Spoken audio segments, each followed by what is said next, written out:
ہم نے آپ کی بڑی محنت دیکھی اتحاد اہل سنت پر، آپ کے ہم نے یوٹیوب پر مختلف کلپس دیکھے، آپ کی مختلف میٹنگز دیکھیں۔ اتحاد اہل سنت کس طرح ممکن ہے؟ کیا ہماری جو اب کی جنریشن ہے یہ اپنی زندگی میں اتحاد اہل سنت کا خواب پورا کر سکتی ہے یا یہ خواب ہی رہ جائے گا؟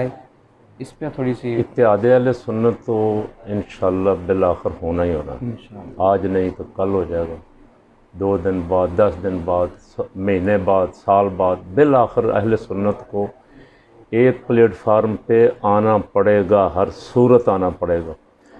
اب جو ہمیں 30-35 سال ہو گئے سیاست میں دھکے کھا کے جو سمجھ آئی ہے، جو نئے نئے آئے ہیں ان کو بھی آ جائے گی انشاءاللہ۔ ابھی وہ نئے نئے ہیں اور ان کا تجربہ جو ہے وہ شاید یہ کہتا ہے کہ ہم اکیلے لڑیں گے تو پتہ نہیں زیادہ مؤثر ہوں گے۔ ہم نے یہ سارا کچھ کر کے دیکھ لیا۔ 70 میں ہم بہت زیادہ ووٹ لے گئے لیکن سیٹیں ہم نے زیادہ ہاری، کوئی 1000 ووٹ سے، کوئی 500 ووٹ سے، اپنے انتظامی معاملات کی وجہ سے ہاری کہ ہمیں پتہ نہیں تھا الیکشن لڑنا کیسے، پولنگ اسٹیشن پہ کنٹرول کیسے کرنا ہے، عورتوں کے ووٹوں کی رکھوالی کیسے کرنے۔ یعنی کہ عوام تیار ہے پر آگے سے ووٹ بہت دیا لیکن آگے ہیرا پھیری مینجمنٹ نہیں، ہیرا پھیری کرنے کے جن کو طریقے آتے تھے وہ الیکشن ہم سے لے گئے چھین کے۔ اسی طرح یہ 2018 میں ہوا، 22 لاکھ ووٹ ملا تحریک لبیک کو، سیٹ ایک بھی نہیں ملی قومی اسمبلی میں۔ میرا موقف اب آج کل یہ ہے کہ یہ نظام جو ہے یہ سسٹم الیکشن کا یہ ناانصافی پہ مبنی، جعل سازی پہ مبنی۔ اس سسٹم کے ہوتے ہوئے کبھی صحیح لوگ نہیں آ سکتے۔ اس سسٹم کے ہوتے ہوئے پیسے والے آئیں گے، سمگلر آئیں گے، چور آئیں گے، 50 کروڑ روپے خرچ کرنے والے آئیں گے، جس کے پاس 5 لاکھ ہے وہ الیکشن کیسے جیت سکتا ہے؟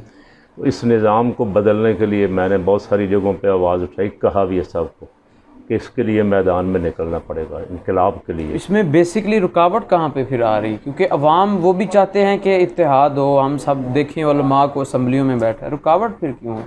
اور 1 2 4 آدمیوں سے ہم جب ملیں گے، ڈاکٹر اشرف آصف جلالی صاحب سے، اللہ تعالیٰ ان کو صحت عطا فرمائے، تو ان کو کوشش کریں گے کہ وہ ہماری باتوں پہ غور فرمائیں، لیکن شاید ان کے 2-4 ساتھی راضی نہ ہوں اس پہ۔ اسی طرح اسعد حسین رضوی صاحب ہیں، ان کو ہم اگر کوشش کر کے راضی کر بھی لیں تو 2-4 ٹانگیں کھینچنے والے ادھر ادھر ہیں بیٹھے ہوئے۔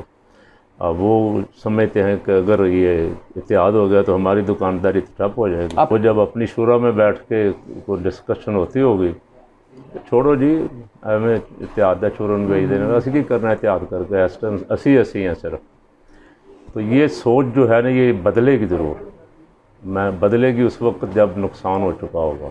میں نے کہا ہے اس کی طرف، اور بھی صاحبزادہ افتخار الحسن صاحب ہیں سواگ شریف کے، وہ بھی کوشش کر رہے ہیں، اور بھی کئی حضرات خفیہ کوششیں بھی کر رہے ہیں۔ بدقسمتی سے جن دنوں ہم کوشش کر رہے تھے کہ یہ سیاسی دھڑے جو اکٹھے ہی تھے الگ الگ ہو گئے کسی وجہ سے، ان کو پھر دوبارہ اکٹھا کر دیا جائے، انہی دنوں یہ سیدوں کا جعلی گروپ میدان میں آ گیا ڈاکٹر صاحب کے خلاف، وہ ایک نیا تنازع کھڑا ہو گیا، اہل سنت ایک اور پلیٹ فارم مسلکن بھی تقسیم ہو گیا۔